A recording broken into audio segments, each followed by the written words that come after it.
उप जिला शिक्षा अधिकारी सगीर अहमद ने हरियाणा विद्यालय शिक्षा बोर्ड की 12वीं कक्षा के जिला नूंह के स्कूलों के परीक्षा परिणाम के बारे में पत्रकार को जानकारी देते हुए बताया कि नूंह जिला परीक्षा परिणाम 45.76% रहा है। इस परीक्षा में जिला के सभी स्कूलों के 7,588 विद्यार्थी बैठे थे, जिनमें से 3,772 विद्यार्थी पास हुए थे और 1,458 विद्यार्थियों की कंपार्टमेंट आई है।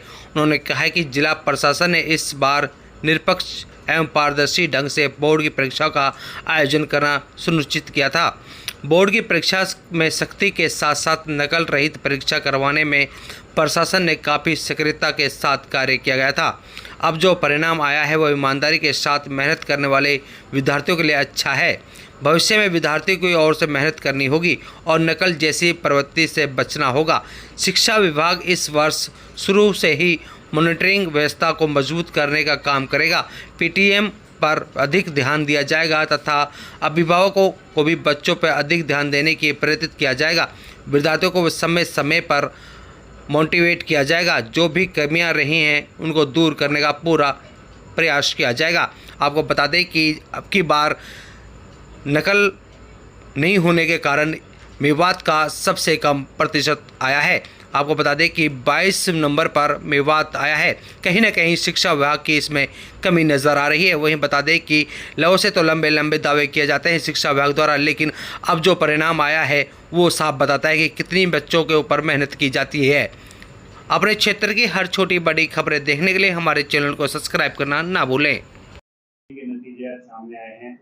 22 जिले हरियाणा में हैं। सबसे क्या प्रतिशत नूंह जिले वाकई बिल्कुल सच है कि नूंह का रिजल्ट और हरियाणा के मुकाबले में बहुत ख़राब रहा है और सबसे नीचे हमारा ही ज़िला रहा है। ये दुख की बात है और तकलीफ़ की बात है। टोटल हमारे बच्चे यहाँ 7588 बच्चे फेल हुए थे रेगुलर स्टूडेंट। इनमें से 3472 क्लियर पास हैं, 1758 की री है कंपार्टमेंट है, 2358 क्लियर फेल। इसमें लगभग ये 50% बच्चों का कंपार्टमेंट है।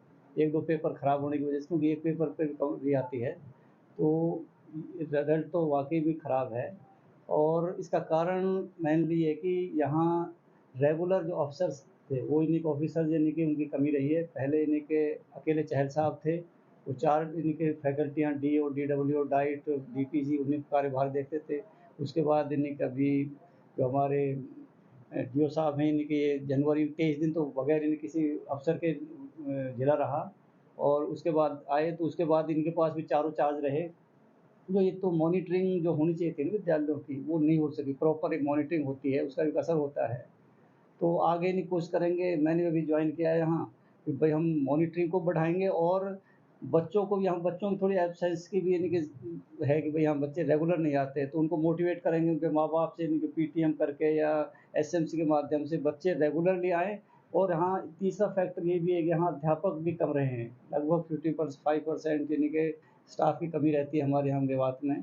उसका भी कारण होता है कि क्या होता है कि भाई जहाँ वो अगर एक सब्जेक्ट का टीचर नहीं है तो उसके उसमें री आ जाएगी, बच्चे फेल हो जाएंगे और वो रिजल्ट तो एक सब्जेक्ट में फेल होने से ख़राब हो जाता है। तो इसका एक कारण ये भी है। तो इसमें री यानी कि बहुत सारी 50% लगभग री आई है जो यानी बच्चे फेल हुए हैं।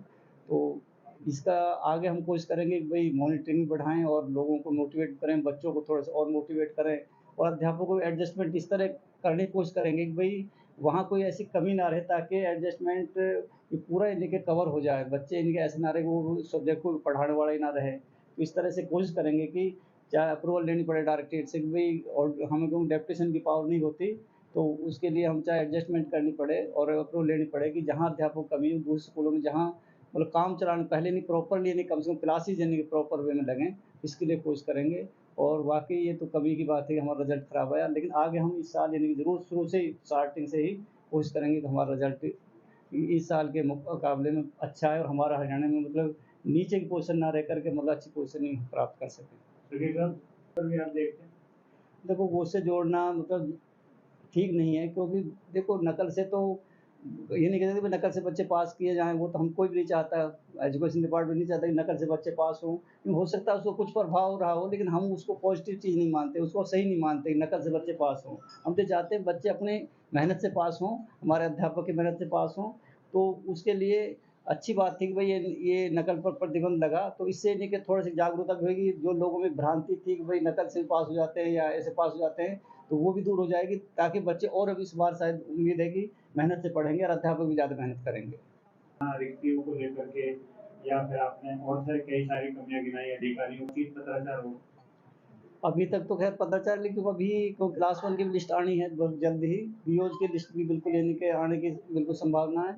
जेबीटी यहाँ हो गए, हो सकता है यानी कि अभी अभी पीजीटी के प्रिंसिपल की लिस्ट आ रही है, तो लिस्ट ये और ट्रांसफर ड्राइव चलेगा। ट्रांसफर ड्राइव में खैर एक मेवात कैडर यहाँ बाहर से लोग आते नहीं हैं, लेकिन फिर भी मतलब हो सकता है थोड़ा बहुत यानी कि लेजिस्लेशन में जहाँ यानी कि अध्यापकों की आवश्यकता है, जो अध्यापक यानी कि चाहिए वहाँ अध्यापक पहुँच जाएँ, तो वो उनको कैप कर देंगे पोस्ट को, जहाँ यानी कि बच्चे कम हैं, और वहाँ जहाँ बच्चों की संख्या वहाँ यानी कि वो ट्रांसपोर्ट ड्राइव यानी भाग वो नहीं भेजेंगे अध्यापकों को। तो इस उम्मीद है कि इसके बाद यानी कि जैसे ही ट्रांसपोर्ट ड्राइव पूरा होगा, तो अध्यापकों का रेशो भी सही हो जाएगा, और अधिकारियों को उम्मीद है कि अभी ये प्रमोशन लिस्ट आ रही है, तो इनमें शायद हमें यानी कि क्लास 1 के अधिकारी मिलेंगे रेगुलर, और यानी कि बीओज भी शायद रेगुलर मिल जाए।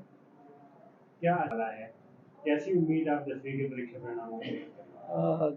इसके हिसाब से थोड़ा-सी मतलब नाउम्मीद होती है, लेकिन फिर भी उसमें एक पॉज़िटिव होता है कि उसमें बच्चा को सीसी के अंक भी जोड़े जाते हैं, तो उससे रिज़ल्ट थोड़ा हो जाता है। तो उम्मीद है कि उसमें थोड़ा अच्छा रिज़ल्ट आएगा इसके मुकाबले में।